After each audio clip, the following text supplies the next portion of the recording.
Selamat pagi, Assalamualaikum warahmatullahi wabarakatuh. Salam sejahtera bagi kita sekalian. Om Swastiastu, Namo Buddhaya, salam kebajikan. Bapak Ibu sekalian, senang sekali kita bisa bertemu di pagi hari ini. Hari ini saya ditugaskan oleh penyelenggara untuk memfasilitasi Bapak Ibu dalam rangka mempelajari materi di mata pelatihan anti korupsi. Bapak Ibu sehat? Sehat ya. Oke Bapak Ibu, sebelum kita memulai pembelajaran kita di pagi hari ini, kita harus memperkenalkan diri, masing-masing saling berkenalan. Untuk itu kita mulai dengan perkenalan. Dimulai dari saya akan memperkenalkan diri dalam bahasa Inggris, kemudian dilanjutkan dengan Bapak Ibu semua. Bapak Ibu memperkenalkan diri dalam bahasa Inggris, hanya menyampaikan nama dan asal instansi Bapak Ibu. Oke, dimulai dari saya. Hello everyone, my name is Hartati Umasugi. You can call me Tati. I live in Air Kuning Street in Ambon City. I was born in Ambon. I had 4 child, 2 boys and 2 girls. I guess that's all I can say about my introduction. Thank you very much for your attention. Oke Bapak Ibu, itu tadi sudah saya memperkenalkan diri. Selanjutnya saya mempersilahkan Bapak Ibu. Bapak Ibu, kita sudah berkenalan. Saya mengundang ketua kelas untuk mengatur kelas ini agar duduknya berbaur. Kemudian kita berselang-seling. Oke Bapak Ibu, terima kasih Bapak Ibu sudah duduk berbaur. Selanjutnya kita akan masuk pada materi pembelajaran kita di hari ini, yaitu mata pelatihan anti korupsi. Kita mulai dengan tujuan pembelajaran dari mata pelatihan anti korupsi. Tujuan pembelajaran daripada mata pelatihan anti korupsi ini adalah setelah Bapak Ibu mendapatkan materi ini, maka Bapak Ibu bisa mengaktualisasikan sikap dan perilaku amanah dan jujur, serta mampu mencegah terjadinya korupsi di lingkungan Bapak Ibu sekalian, baik di lingkungan tempat tinggal maupun di lingkungan kerja Bapak Ibu sekalian. Untuk mencapai tujuan pembelajaran tadi, maka ada beberapa materi pokok yang harus kita pelajari sehubungan dengan mata pelatihan anti korupsi ini. Akan tetapi untuk kali ini, untuk 15 menit ke depan, kita hanya membicarakan tentang satu materi pokok, yaitu pengetahuan dasar anti korupsi. Nah, pengetahuan dasar anti korupsi ini dia terbagi atas 4 submateri. Yang pertama, dampak perilaku dan tindak pidana korupsi. Yang kedua, pengertian korupsi. Yang ketiga, niat, semangat dan komitmen anti korupsi. Dan yang keempat, Indonesia sadar korupsi. Baiklah Bapak Ibu sekalian, kita mulai dengan pokok bahasan submateri yang pertama, yaitu dampak perilaku dan tindak pidana korupsi. Namun sebelumnya Bapak Ibu mau menyampaikan kepada Bapak Ibu bahwa materi pembelajaran mata pelatihan anti korupsi ini merupakan salah satu materi yang ada pada agenda 2. Kalau dalam agenda 2 itu ada 5 materi: akuntabilitas, nasionalisme, etika publik, komitmen mutu, dan terakhir yang hari ini Ibu dan Bapak sedang kita bicarakan, yaitu materi anti korupsi. Ini merupakan materi yang terakhir dari agenda kedua. Namun sebelum itu Bapak Ibu juga sudah mendapatkan materi untuk agenda 1, yaitu wawasan kebangsaan dan bela negara.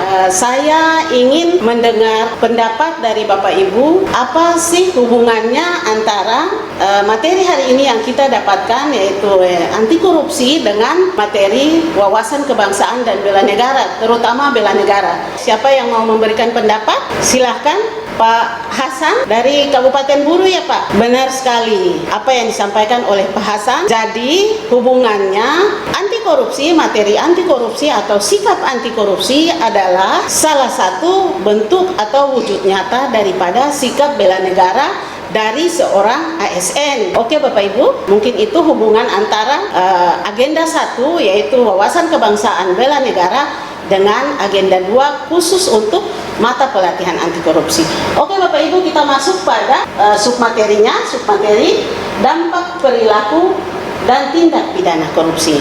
Namun sebelum kita bicarakan itu, saya akan memutarkan video animasi khusus untuk video animasi korupsi. Bapak Ibu, kita ikuti sama-sama videonya.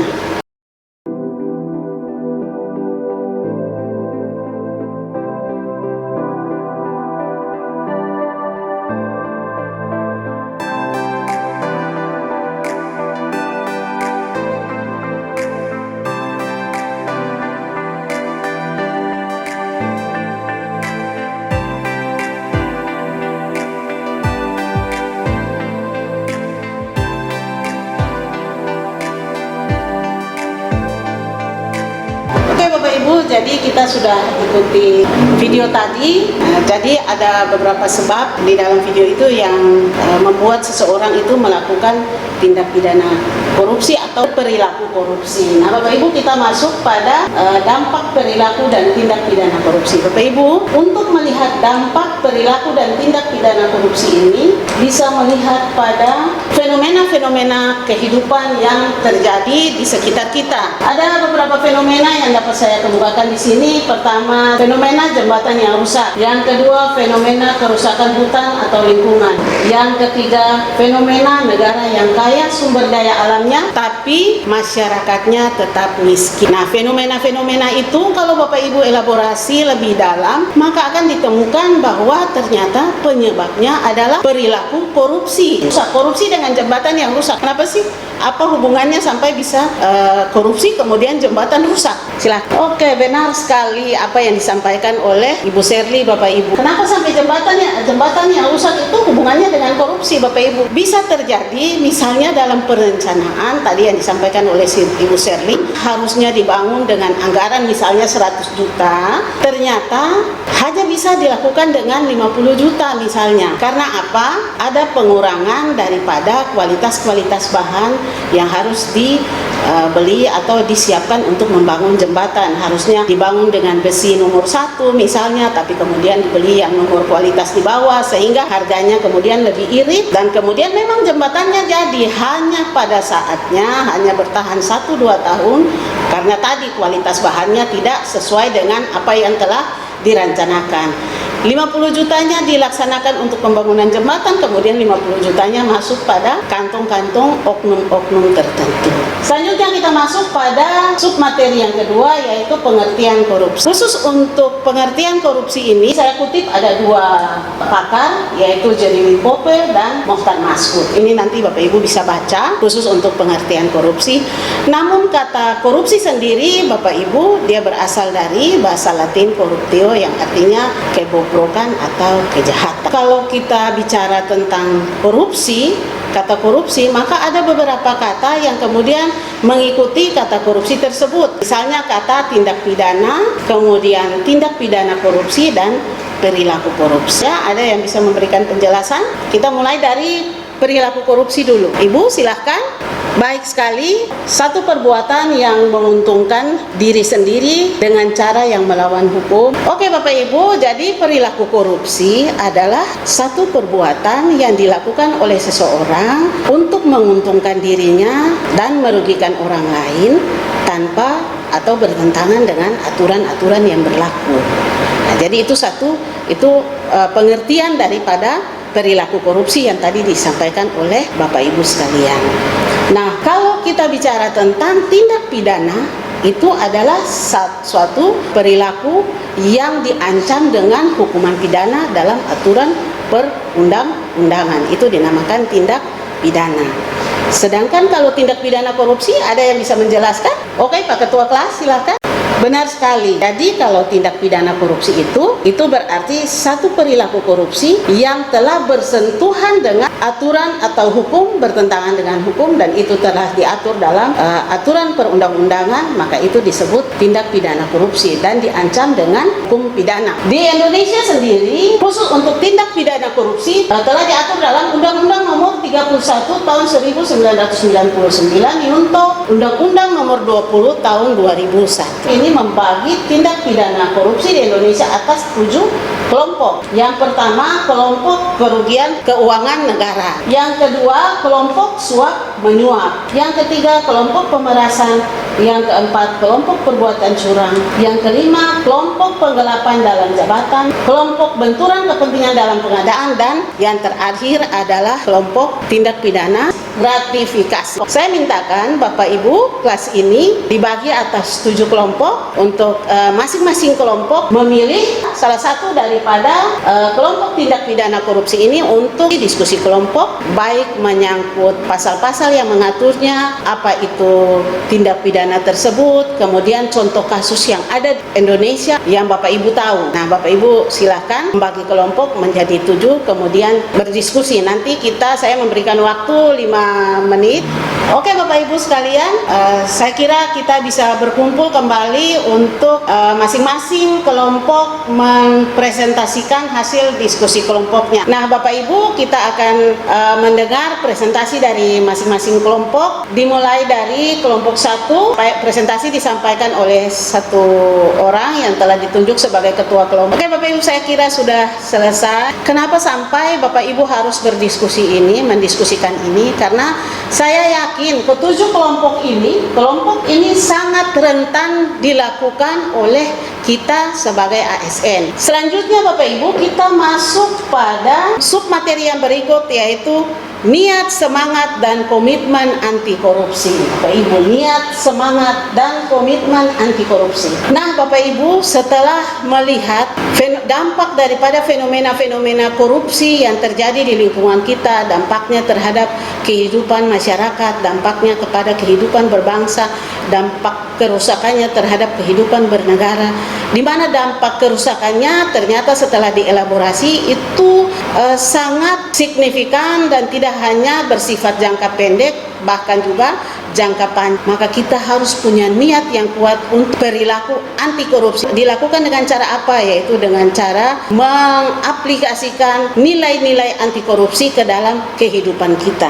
Yaitu ada nilai-nilai anti korupsi ini Bapak Ibu, ada sekitar 9: jujur, peduli, mandiri, disiplin, tanggung jawab, kerja keras, sederhana, berani, dan adil. Kesembilan nilai ini Bapak Ibu harus punya niat yang kuat untuk melaksanakannya sebagai bentuk daripada sikap anti korupsi. Niat saja Bapak Ibu tidak cukup. Niat harus dibarengi dengan semangat.